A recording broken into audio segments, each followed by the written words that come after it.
Guys, whether it's pro play or solo queue, powerful abilities are essential to any character's success. Now, before we get into how we actually rank this list of the top 10 abilities, let's get a couple things straight. First of all, no ultimates. We already did an entire video just for them. Second of all, no items and no passives either. Oh, and if you want the ability to swag out your wardrobe... How do you do, fellow kids? What? Well, check out theScore eSports online merch department where we got some pretty sick t-shirts like this one. Now, I'm done selling out. Let's get on with the list. From the strongest to the meta-defining to the iconic. Here are the top 10 abilities. Kicking off our list is Invoker's Sunstrike from Dota 2. Now, sure, we could have put his Invoke ability on this list, but honestly it felt like cheating, so we decided to highlight his global nuke. Minions are just oh my god, see? Sunstrike! Sunstrike! He nukes them down! Ice! Double kill! Sunstrike is a straightforward, flashy, and powerful skill shot that is responsible for some of Dota's hypest kills. Oh my god! What? Oh, that's my boy! It was worth it. Dude, I knew. Dude, you miss every Sunstrike you don't throw. It can be aimed anywhere on the map with or without vision and serves as a constant threat for retreating enemies. Due to the short cast time before it lands, Sunstrike is one of the harder skill shots to hit in Dota, but oh boy, when it does, it brings the crowd to their feet. He needs to get out, the damage is horrible! Sunstrike, no! He was thrown to the line, but you do not walk towards the line! We bet you were expecting Pudge, Roadhog, or Blitzcrank here, but with so many grab and pull abilities, it was really hard to just pick one. With that said, Thresh's hook has a unique property that sets it apart, which is why it comes in at number 9 on our list. And they take him down before he can get out. Also working the last capitalizing on kill number 2. With the option to travel to the hook target, Thresh has the most versatile hook ability in League of Legends. Ben's gonna be chilling, smited, Lyra decides, okay, that's fine, we're just gonna go for 50 instead, but the hook comes through! And now both TSM bottom laners gonna be in some trouble. In terms of League of Legends, it's got a pretty long range, short cast time, and serves as a long enough disable to basically guarantee death when combined with the rest of Thresh's kit. Been looking for the never move, not able to find it on Bjergsen, but the death sentence! Hakuo is a freaking monster this game! I guess that's why it's called a death sentence. Number 8 on our list goes to the skill that everybody loves to hate. That's right, it's Yasuo's Wind Wall. With the ability to negate all projectiles, including certain ultimates, Wind Wall makes Yasuo one of the most flexible melee characters in League of Legends. Where's the killer instinct? There goes Hansama! And Senkax that gets the kill. Misfits in the last few minutes. They're finding their feet, and they're finding a way back into the game. It allows him to bully ranged carries in lane and single-handedly disrupts teamfights thanks to the width and nearly instantaneous cast time. Knock up onto him. The stopwatch is gonna save him right before he does go down, but they get the effective pick. And now it's 5v4 in favor of SK. Coming in at the number 7 spot is Nature's Prophet's Teleportation, which is, well, exactly what it sounds like. It allows the user to teleport anywhere on the map without requiring vision, and what you choose to do with such power is entirely up to you. You kind of saw the weakness in C-Deck is that they were a little bit too afraid to go for anything, but Bone7 is going to try to snipe the courier. Oh, these are the next level strats that we expect from Cloud9. Oh, he's got it! One more shot and down it goes! Teleportation gives Nature's Prophet a global presence throughout the game, making him one of the scariest heroes to play against, as just his existence alone applies pressure to the entire map. Do anything too overly aggressive. That was without Black Hole, that was without the Chronosphere too, and... Oh, Bone7, he was farming up the Ancients, and now Admiral Bulldog has found him. Backtracks galore, but it's still Bone7 gonna fall inside that side. Oh, and don't even think about leaving your own base. We have a lane switch, middle lane, Courier snipe, mind control, coming in for the kill on NCC. Miracle is already diving into the tower. Thanks to Nyx Assassin rotating towards bottom. Miracle and Kura were not being punished for their dive. In League of Legends, Tahm Kench is one of the hardest champions to kill, and is able to survive in situations almost no other champion could. And thanks to Devour, he can lend that survivability to an ally, putting this ability at number 6 on our list.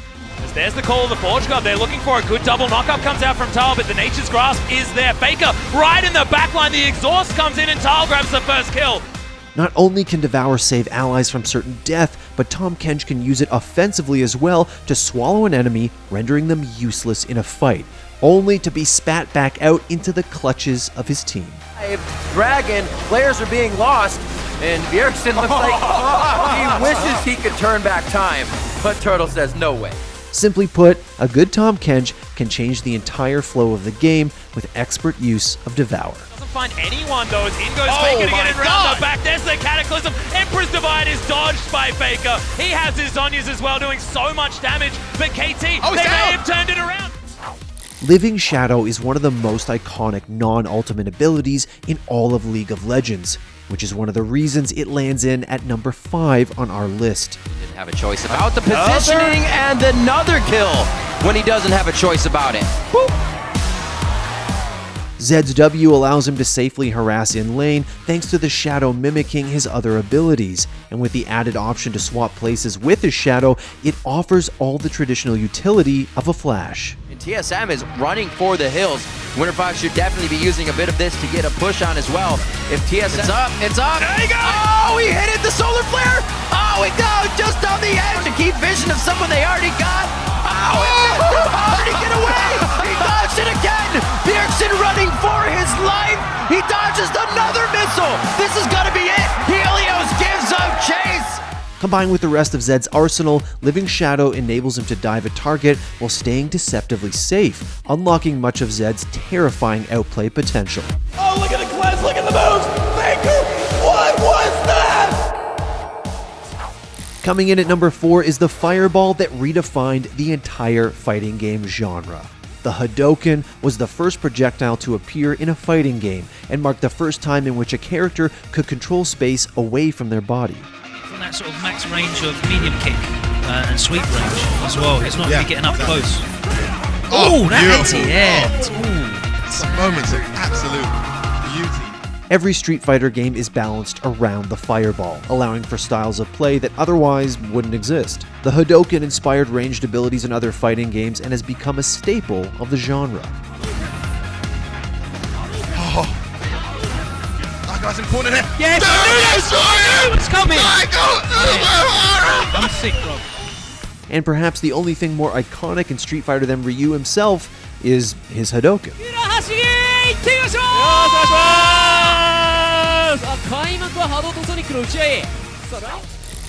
Previously seen in the form of an ultimate and now turned into a basic ability, our number 3 spot goes to Mercy's Resurrect. While its modern-day form is not quite as powerful as its original rendition, reviving a single ally is more than enough to change the course of a fight. And Canada, and nowhere to be seen. Agility's is off towards the side in desperation. The pulse bomb dropped a little bit strangely on the outside of the bubble. Spotted Canada against the odds. They made their way through. What a scrappy fight. What a brutal affair. But now they're sailing right towards the end of King's Road. As a basic ability, Mercy's Resurrect is now far more impactful throughout the game than its previous iteration, which required an ultimate charge. And despite having the longest cooldown of any basic ability in the game, it is often more than enough to win a battle. Sato as well, Meku even catches Poco with that self-destruct. Neptuno tries to go for the res. Somehow, he got it off on Sato. I do not even know how he didn't get knocked off that one. Fissure may have been the most impactful basic ability of the past 2 internationals, and perhaps throughout the history of Dota 2, which is why it's the runner-up on our list. Fights against Vici, and they're all magic damage. The hook and F1, but he tosses one over, and then he's gonna live. He's still in the Chronosphere. He drops it on 3, while the Epicenter's there in the periphery of the Chrono. It has an AoE stun, persists to block movement, and can be thrown out from a safe distance. Hitting a Fissure can set up other harder-to-hit skills and basically spells death for any unsuspecting foe. More often than not, you won't see it coming, and even if you do, it's not so easy to dodge. Down, but he ends up where the Echo slam. Oh, there it is. Forward. There's your slam. There's the dump. There's the play. Jirax, the savior of OG. In the hands of a skilled player, Fissure is one of the strongest initiation tools in all of Dota 2. And this Fissure, oh my god, it blocks off 3. They're all gonna die. Blink is dead as well. They don't even get the visage. They don't even get his birds. Oh no. Taking the crown on our list is the most important ability in any MOBA, Blink, a skill that lets you instantly teleport a short distance. While simple in nature, the versatility that it offers is undeniable and single-handedly changes the way a game can be played, enabling high-mechanic offensive and defensive plays. The IO has fallen, but Matumbaman, what the hell do you do against that? Even Miracle! Mana Void's down mid-1! Yamsor, he's got 7 stick charges, which may just be enough, but Miracle predicts the Burrow Striker, blinks in front of him, and gives Yamsor a big one there. And it's not just limited to MOBAs either. Characters like Dulcim from Street Fighter and Tracer from Overwatch also share the mechanic. The most iconic iterations belong to Anti-Mage and Queen of Pain, who can access Blink from level 1 without purchasing an item, giving them pressure and safety in the early phases of the game. Oh no, Siler's gonna get caught. What was he doing mid? He's got the mantle style though. He's trying to run away. He's so damn slow. Shackle not gonna latch blinking from Yao. Maybe it was the ultimate bait. Look how fast Burning dies. Burning actually living.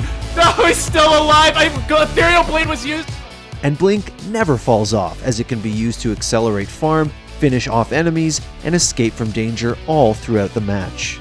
Outside of Dota, Blink is one of the most important mechanics in any competitive video game and is the most powerful basic ability there is. Plain and simple. To point B, Coco does fall though, so now the stick! the double kill! Effect with the hero play, but can they get it through to the rest of point B? Well guys, that's all we got for you on Top 10 this week. Now, why are you still watching? Go buy a shirt or something. Sell out.